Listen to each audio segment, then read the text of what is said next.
Sex ഇപ്പോഴും നമ്മുടെയൊക്കെ വീടുകളിൽ വളരെ ഷെയിംഫുൾ ആയിട്ട് ഡിസ്കസ് ചെയ്യുന്ന ഒരു ടോപ്പിക്കാണ്. ഇപ്പൊ നമ്മളുടെ നാട്ടിൽ നിന്ന് ഒത്തിരി കുട്ടികൾ മൈഗ്രേറ്റ് ചെയ്യുന്നുണ്ട്. അവിടെ ചെന്ന് കഴിയുമ്പോൾ അവർ ആദ്യമായിട്ട് അനുഭവിക്കുന്ന ഒരു കാര്യം എന്ന് പറയുന്നത് അവരുടെ ഫ്രീഡമാണ്.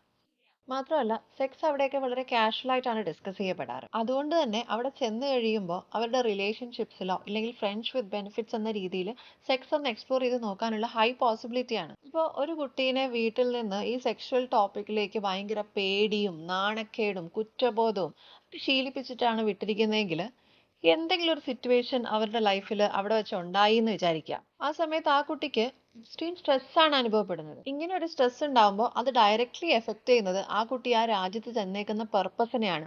അവരുടെ പഠിത്തമോ അവരുടെ ജോലിയോ ഇതിനെയൊക്കെയാണ് ഡയറക്ട്ലി എഫക്ട് ചെയ്യുന്നത്. പിന്നീട് പഠിക്കാൻ പറ്റുന്നില്ല, ജോലി ചെയ്യാൻ പറ്റുന്നില്ല എന്നൊക്കെ പറയുന്ന ഒരു സിറ്റുവേഷനിലേക്കാണ് കുട്ടി എത്തുക. സോ സെക്സിനെ കോംപ്ലിക്കേറ്റ് ചെയ്യാതിരിക്കുക. വീട്ടിൽ തന്നെ വളരെ കാഷ്വൽ ആയിട്ട് റിലേഷൻഷിപ്പിനെ കുറിച്ചും പ്രണയത്തെക്കുറിച്ചും സെക്സിനെ കുറിച്ചും സെക്സിൽ സംഭവിക്കാവുന്ന ആക്സിഡൻസിനെ കുറിച്ചും ആക്സിഡന്റൽ പ്രഗ്നൻസിയെ കുറിച്ചും ഒക്കെ വളരെ കാഷ്വൽ ആയി തന്നെ ഡിസ്കസ് ചെയ്യാനുള്ള ഒരു പ്ലാറ്റ്ഫോം ഉണ്ടാക്കി കൊടുക്കുക. പിന്നെ അവർക്ക് എന്തെങ്കിലും ഒരു കാര്യം സംഭവിച്ചാൽ അതിപ്പോ ഈ ഒരു റിലേഷൻഷിപ്പിലോ സെക്സിലോ എന്നല്ല, ലൈഫിൽ എന്ത് തന്നെ സംഭവിച്ചാലും പാരന്റ്സ് ആയ ഞങ്ങൾ നിങ്ങളുടെ കൂടെ എപ്പോഴും സ്നേഹിച്ചും സപ്പോർട്ട് ചെയ്തും ഉണ്ടാകും എന്ന് എപ്പോഴും എൻഷുർ ചെയ്തുകൊണ്ടിരിക്കുക. മോസ്റ്റ്ലി ഇത്തരം സ്ട്രോങ് പാരന്റിങ് ബാക്ക്ഗ്രൗണ്ടിൽ നിന്ന് വരുന്ന കുട്ടികൾ എക്സ്ട്രീം സ്ട്രെസ് വരെ ഹാൻഡിൽ ചെയ്യാൻ വളരെ എക്യുപ്ഡ് ആയിട്ടാണ് കാണപ്പെടാറ്.